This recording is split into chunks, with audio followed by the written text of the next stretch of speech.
Hello, नमस्ते and अस्सलाम वालेकुम टू यू ऑल। मैं मनोज तेजा एक बार फिर आप सभी के सामने हाजिर हूँ एक नए टॉपिक के साथ। आज का जो टॉपिक है वो है what future we will want to buy artificial intelligence. जिनके जो स्पीकर हैं वो है यू डोंग। यू डोंग जो है वो टेलेक्स स्पीकर हैं और वो बताती हैं कि आर्टिफिशियल इंटेलिजेंस किस तरीके से हम उनको इस्तेमाल कर सकते हैं।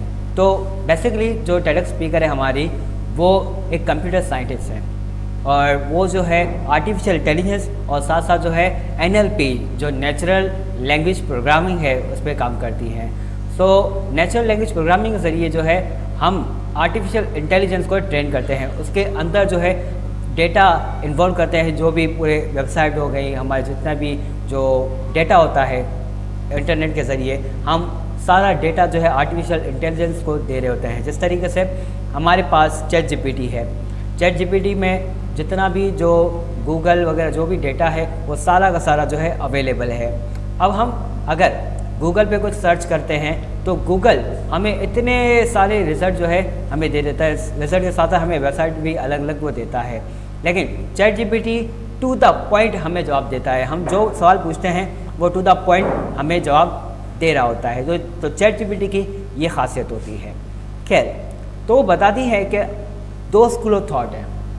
एक स्कूल ऑफ थॉट कहता है कि आर्टिफिशियल इंटेलिजेंस जो है एक ख़तरा है, ठीक है, वो इंसानों के लिए जो है एक ख़तरे का बायस बन सकती है। और दूसरा स्कूल ऑफ थॉट है वो कहता है नहीं, ये ख़तरा नहीं, ये इंसानों के लिए एक नेमत है और बरकत है।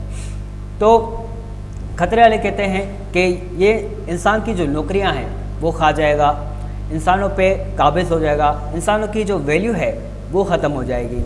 लेकिन जो दूसरे स्कूल ऑफ थॉट है वो कहता है कि नहीं, इसके ज़रिए इंसान जो है अपनी ज़िंदगी बेहतर बना सकता है, आसान बना सकता है और ज़्यादा जो है प्रोडक्टिव बना सकता है अपनी ज़िंदगी को। तो अब बिलफर्ज आजकल जो है 3D प्रिंटिंग आ चुकी है। अब 3D प्रिंटिंग चाइना में जो है तकरीबन 40,000 ऐसे घर बनाए गए हैं जो 3D प्रिंटर के ज़रिए बने हुए हैं। और 3D प्रिंटर के अब ये हमारे लिए सोचना एक इमेजिनेबल है, क्योंकि हम देखते हैं हमारे यहाँ पर जो है जो मज़दूर होते हैं वो बिल्डिंग बना रहे होते हैं कंक्रीट से, सीमेंट से और तरह तरह के पत्थरों से है। तो वो बिल्डिंग बना रहे होते हैं और बिल्डिंग को बनाते बनाते तकरीबन शायद 4-5 माह तो अब लग जाते हैं। पहले का दौर था जिसमें जो है तकरीबन 2 से 3 साल लग जाते थे, लेकिन आजकल जो है ऐसा नहीं है।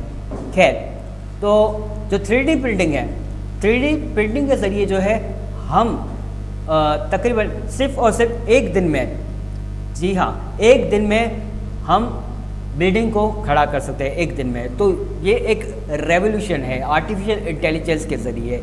और 3D प्रिंटिंग जो है पाकिस्तान में अब तो इसका ऊपर जो है काम इतना नहीं हुआ, लेकिन हाँ अभी ऐसे एक इसका काम हो रहा है। तो हमें इसके लिए तैयार रहना है। तो अगर हम ये चीज़ देखें तो आर्टिफिशियल इंटेलिजेंस वाकई एक ख़तरा भी हो सकती है और हमारे लिए नेमत भी हो सकती है। अब ख़तरा कैसे हो सकती है? ख़तरा ऐसे हो सकती है कि अगर हम आर्टिफिशियल इंटेलिजेंस के बारे में नॉलेज हासिल नहीं करेंगे, उनके बारे में समझेंगे नहीं कि आर्टिफिशियल इंटेलिजेंस क्या है, ठीक है। वक्त जो है वो बदलता रहता है और इंसान को भी जो है वक्त के साथ साथ बदलना चाहिए। अगर वो इंसान वक्त के साथ साथ नहीं बदलता तो वो इंसान पीछे रह जाता है। अब जैसे कि पुराने ज़माने के लोग हैं, वो जब नई जो जदीद ट्रेनें आई थी और टीवी आया था तो लोग डरते थे कि नहीं, ये चीज़ें जो है ये बुरी हैं। अब मेरी जो दादी कहती थी कि ये सारी चीज़ें शैतानी चरखा हैं, यानी शैतानियत के ये चीज़ें हैं। लेकिन आजकल की जनरेशन बहुत ही आसानी से और फ्रीली इस्तेमाल इनका करती है। तो ये एक रेवोल्यूशन है, क्योंकि उन्होंने इन सारी टेक्नोलॉजीज़ को एडॉप्ट किया और उनको अपनाया।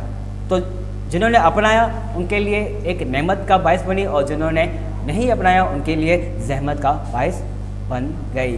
तो हमें अब चाहिए कि हम तैयार हो जाएं आर्टिफिशियल इंटेलिजेंस के लिए और आर्टिफिशियल इंटेलिजेंस को अपनाएं अपनी ज़िंदगी में। अब जैसे कि ChatGPT है, और एक और बात, आर्टिफिशियल इंटेलिजेंस के ऊपर जो है हम अंधा भरोसा नहीं कर सकते, क्योंकि कभी कभार वो भी कंफ्यूज हो जाता है इंसानों की तरह, क्योंकि आर्टिफिशियल इंटेलिजेंस को इंसानों ने ही बनाया है, लेकिन उनको इतनी इंटेलिजेंस दे दी गई है कि वो इंसानों से ज़्यादा जो है वो प्रोडक्टिव बन चुका है। तो कल की बात है, कल में जो है ये ChatGPT से 12 अगस्त के बारे में पूछा था कि 12 अगस्त को जो है ये कौन सा दिन मनाया जाता है। तो उन्होंने बताया कि 12 अगस्त को जो है वो इंडिपेंडेंट डे बनाया जाता है। तो मैंने पूछा किसका इंडिपेंडेंट बनाया जाता है, तो उन्होंने कहा पाकिस्तान का इंडिपेंडेंट सेलिब्रेट किया जाता है। तो मैंने पूछा तो फिर 14 अगस्त को क्या हुआ था, तो फिर ChatGPT ने कहा कि माज़रत के साथ मेरे गलत जवाब दिया, 14 अगस्त को जो है पाकिस्तान इंडिपेंडेंट बनाया गया था और आप करेक्ट हैं।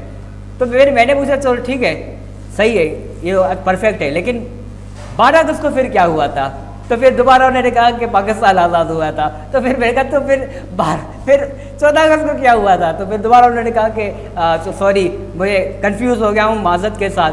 तो ChatGPT पे हम रिलाई नहीं कर सकते, लेकिन फिर मैंने उनसे पूछा एक पर्टिकुलरली कि 12 अगस्त को पूरी दुनिया में कौन सा दिन मनाया जाता है, तो फिर उन्होंने कहा कि 12 अगस्त को इंटरनेशनल यूथ डे बनाया जाता है। तो फिर उन्होंने एक करेक्ट जवाब दिया। सो आर्टिफिशियल इंटेलिजेंस ये चीज़ है, अभी वो सीख रही है और लोग जो है इस पर और मज़ीद काम करते जा रहे हैं। तो हमें चाहिए कि हम भी इस पर काम करना शुरू करें, इनके बारे में पढ़ना शुरू करें, इनके बारे में रिसर्च करना शुरू करें और इन्हें अपनी ज़िंदगी में इस्तेमाल करना शुरू कर दें। जब आप अपनी ज़िंदगी में इस्तेमाल करेंगे तो एक वक्त आएगा कि आपको ये बिल्कुल मतलब एक नेमत लगेगी। अगर आप इस्तेमाल नहीं करें तो ये आपके लिए एक ज़हमत का बायस बन जाएगी, क्योंकि दुनिया आगे बढ़ी है तो हमें भी आगे बढ़ना है और हमें पीछे नहीं मुड़ना। तो इसी के साथ मैं अपना टॉपिक ख़त्म करता हूँ। तो अगर आपको मेरा टॉपिक पसंद आया तो प्लीज़ इसे लाइक करें,